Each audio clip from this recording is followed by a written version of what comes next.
কারণ এখানে জোড়া আছে, অর্থাৎ দুইজন আছে, প্রথম বন্ধনী আছে, আর কি আছে, সমাস। এই জন্য এটা কি কর্মজোড়। এখন কর্মজোড়ের ম্যাথ সমাধানের নিয়ম কি? একের সাথে অর্থাৎ এক নাম্বারের সাথে এক নাম্বারটা লিখতে হবে, দুই নাম্বারের সাথে দুই নাম্বারটা লিখতে হবে, তাই না?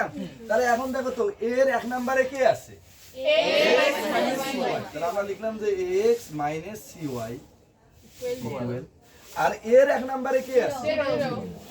তা এরপরে আমি বলছিলাম যে সমাধান করার নিয়ম যে বাম দিকে যে কোনো একটা চলককে রাখতে হবে, নাকি বুঝো নাই? তাহলে এখন দেখো যে আমরা প্রথমে আগে তাহলে কাকে বার করব?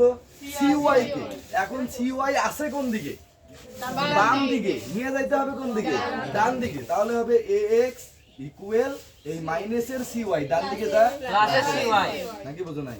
এবার এখান থেকে আমরা কার মান বের করব? x এর মান। কারণ অঙ্কের মধ্যে তো আমাকে x এর মান বের করতে বলছে। তাহলে দেখো তো x এর সাথে কে আছে?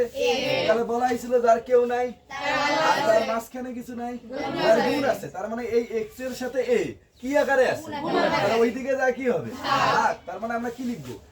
x ইকুয়াল cy ভাগ হচ্ছে a। এখন দেখো তো এই অঙ্কটার কি এখান থেকে আমরা মান বের করতে পারবো? যে না। কেন? কারণ আমরা x এর মান জানি না, y এর মান জানি না। এই জন্য এটাকে বলা হয় সমীকরণ। কি বলা হয়? সমীকরণ। এটাকে সমীকরণ বলার আরো একটা কারণ হচ্ছে যে মাঝখানে কি আছে দেখো, সমান আছে। যে সমান থাকলেই তার নাম সমীকরণ। এটাকে আমরা দিলাম এক নাম্বার সমীকরণ। তাহলে এই ক নাম্বারটার মতো কি নয়? যে ক নাম্বারটার মতোই তো। তাহলে এবার আমরা কি লিখবো? যে 2 এর সাথে 2। তাহলে এর 2 নম্বরে কি আছে? যে a square minus c square equal এর 2 নম্বরে কি আছে? ay মাইনাস cx, তাই না? এবার দেখো তো এইখানে এই a টা যদি এই হয় আর c টা যদি b হয় তাহলে এটা কি হইছে? a square minus b square. আর এই a square minus b square হইলে এটাকে কি লেখা যায়? যে দুইটাকেই একবার যোগ আকারে লিখতে হয়, আবার দুইটাকেই একবার বিয়োগ আকারে লিখতে হয়। যে ব্যাপারটা কি রকম দেখো, ধরো যে আছে আলু স্কয়ার মাইনাস পটল স্কয়ার। তাহলে বলো এখানে কতজন? দুইজন। একটা আলু আর আছে পটল, আর দুইটার উপরে কি দেওয়া আছে? স্কয়ার দেওয়া আছে। তাহলে এই ক্ষেত্রে আমরা কি করতে পারি? যে আলু আর পটলকে একবার যোগ করব আর একবার বিয়োগ করব। তার মানে হবে আলু যোগ পটল, আরেকবার তাহলে কি হবে বলো? এই ব্যাপারটা কি তোমরা বোঝো? হ্যাঁ। এখন এই আলু আর পটলের জায়গায় যদি ভিন্ন কোনো কিছু হয় তাহলে কি লেখা যাবে না?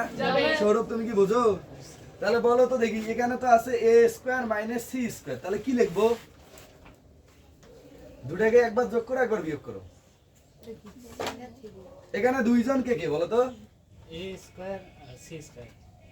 বলতে হবে একটা a একটা c, আর তার উপরে স্কয়ার আছে। তাহলে এখন a আর c কে একবার কি করতে হবে?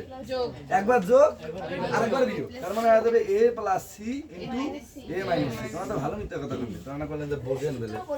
হ্যাঁ, তো সূত্র বললেও তো বোঝে না। দেখো এইভাবে বললাম তাও তো বোঝে না, কারণ এটা তো লিখতে হবে, তাই না? যেমন ধরো যে যদি এরকম হইতো x square minus a square, এখানে a square minus b square, সেটা না, ধরে নিতে হয়। কিন্তু তার থেকে ভালো যে দুইটার উপরে যদি স্কয়ার থাকে তাহলে দুইটাকে আমরা একবার যোগ করে দিব আর একবার বিয়োগ করে দেব। এটা সবথেকে হচ্ছে বুঝে করার মতো। যে এখানে দুইজন কে কে বলো? x R a। তাহলে একবার লিখবো x প্লাস a আর একবার x মাইনাস a। বুঝেন না? সাগরিকা ধরলে পাইবেন। তা ধরো যে এরকম যদি থাকে সাগরিকা স্কয়ার মাইনাস বুশরা স্কয়ার, তাহলে কি লিখবো বলো তো? সাগরিকা প্লাস বুশরা আর সাগরিকা মাইনাস। হ্যাঁ, এইটাই সূত্র তো মুখস্থ করার কিছু নাই। যে দুইটার উপরে স্কয়ার থাকলে একবার যোগ একবার বিয়োগ। Okay fine. এবার এই দুইটার মধ্যে এসে দেখো তো কোনো কিছু কি কমন যায়? যায় না। এখানে ওই ay যা আছে তাই, আর এখানে cx যা আছে তাই। তার মানে যা আছে আমরা তাই লিখে দিলাম, ay মাইনাস c। এখানে আরেকটা আমরা কাজ করতে পারি যে দেখো তো আমরা উপরের লাইনে x এর মান বের করে রাখছি না? তাহলে যেখানে আমরা x দেখবো সেখানে আমরা কি বলবো? cy divided a। তাহলে এই যে c যা আছে তাই, এই x এর পরিবর্তে cy ডিভাইডেড a। দেখো এর দূর কি বুঝো? Okay fine. তাহলে এটা আমার যা আছে তাই। তার মানে a plus c into a minus c equal. এটাকে তুমি যদি না সূত্র করতে তাও কিন্তু হইতো। আচ্ছা, আমি দুটাই এখন দেখাই দিই। তাহলে এবার আমরা কি করব? যে এই পুরাটাই একটা কি বলো ভগ্নাংশ, তাহলে এটাকেও কি করব ভগ্নাংশ। এখন দুটা ভগ্নাংশ কি আকারে আছে? দুটা ভগ্নাংশ গুণ আকারে থাকলে তার মানে হবে ay মাইনাস উপরে উপরে গুণ, তার মানে এই ভগ্নাংশটার উপরে কে c আর এর উপরে কে cy, তাহলে গুণ করলে কি হবে c²y ডিভাইড।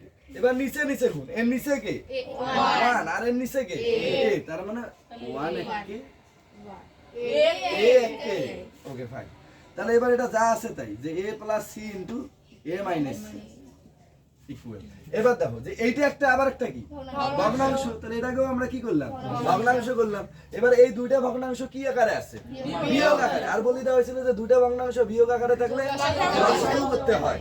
কারণ লসাগু মানে তুমি এটা লঘিষ্ঠ সাধারণ ইত্যাদি ইত্যাদি বলতে পারো, কিন্তু ওর থেকে ভালো ক্যালকুলেশন হচ্ছে নিচে নিচে গুণ ডান দিক থেকে আড়াআড়ি গুণ, তাহলে দ্রুত হয়ে যাবে, তখন আর তোমাকে কোনো কিছু বের করা লাগবে না। তাহলে দেখো তো এর নিচে কে আর এর নিচে কে, তাহলে নিচে নিচে গুণ করলে কি হবে a, এরপরে ডান দিক থেকে আড়াআড়ি গুণ মানে a দিয়ে এই যে a y কে গুণ করব, তাহলে a দিয়ে যদি আমরা a y কে গুণ করি তাহলে কি হবে মাইনাস এই 1 দিয়ে যদি এটাকে গুণ করি বুঝছো? ওকে, তাহলে বা a plus c into a minus c equal. এবার দেখো এই দুইটার মধ্যে কি কমন যায় বলো y, তার মানে y যদি কমন নেই তাহলে হয় a square minus c square divided a। এই জন্য আমি এটাকে ভাঙাইতে চাই নাই, কিন্তু এইটাকে ভাঙা শিখলে পরবর্তীতে যখন তুমি বীজগণিতের অঙ্ক করবে তখন কিন্তু সুবিধা হতো। তা তোমরা কি এই ভাঙাটা বুঝছো? এখন যদি আমরা না ভাঙাই তাহলে কি কোনো অসুবিধা হবে? তাহলে আমি আবার এই লাইনগুলোকে এক রাখলাম, অর্থাৎ a square minus c square a square minus c square a square minus c square, এখানেও তাই a square minus c square. তাহলে দেখো ক্যালকুলেশনটা এখন সহজ হয়ে গেল। চিন্তা করো যে এইটা একটা কি বলো ভগ্নাংশ, তাহলে এটাকেও কি ভগ্নাংশ করা যাবে না? তাহলে এই ভগ্নাংশটার উপরে কে a square minus c square, আর এই ভগ্নাংশটার উপরে কে তার মানে এর উপরেও আছে a square minus c square, এর উপরেও আছে কি a square minus c square, তাহলে উভয় পক্ষ থেকে কি বাদ, কারণ এটা তো বাম পক্ষ আর এটা কি ডান পক্ষ। তাহলে এই দিকে আমার কি থাকে উপরে দেখাই, এখানে দেখাই, হ্যাঁ তাহলে বাদ। তাহলে আমি যদি এই অংশটা আর এই যে এই অংশটা যদি বাদ দিয়ে দিই তাহলে উপরে কিছু আমার আছে তাহলে নাই, মানে 1 ভাগ 1, আর এইখানে উপরে কে থাকে y আর নিচে কে থাকে a। এবার দেখো তো দুটো ভগ্নাংশ কি আকারে আছে, তাহলে সমান আকারে থাকলে কি করতে হয় আড়াআড়ি গুণ, এই যে আড়াআড়ি গুণ, সমান আকারে থাকলে আড়াআড়ি গুণ। তাহলে y দিয়ে 1 গুণ করলে y আর a দিয়ে 1 গুণ করলে a, তাহলে এই যে y এর মান বের হয়ে আসলো এই। তাহলে এখন এই y এর মানটা যদি আমরা 1 নম্বরে বসাই দেই তাহলে কি x এর মান বের হবে না? তাহলে আমরা লিখবো যে y এর মান 1 নম্বরে বসিয়ে দিই। তাহলে 1 নং কি ছিল x ইকুয়াল cy ভাগ হচ্ছে a, তাহলে যেখানে y সেখানে আমরা কি বসাই দেব a, তাহলে c গুণন a ভাগ হচ্ছে a, তাহলে এই উপরের a নিচের a, সুতরাং x y equal c a, এটা হচ্ছে আচ্ছা।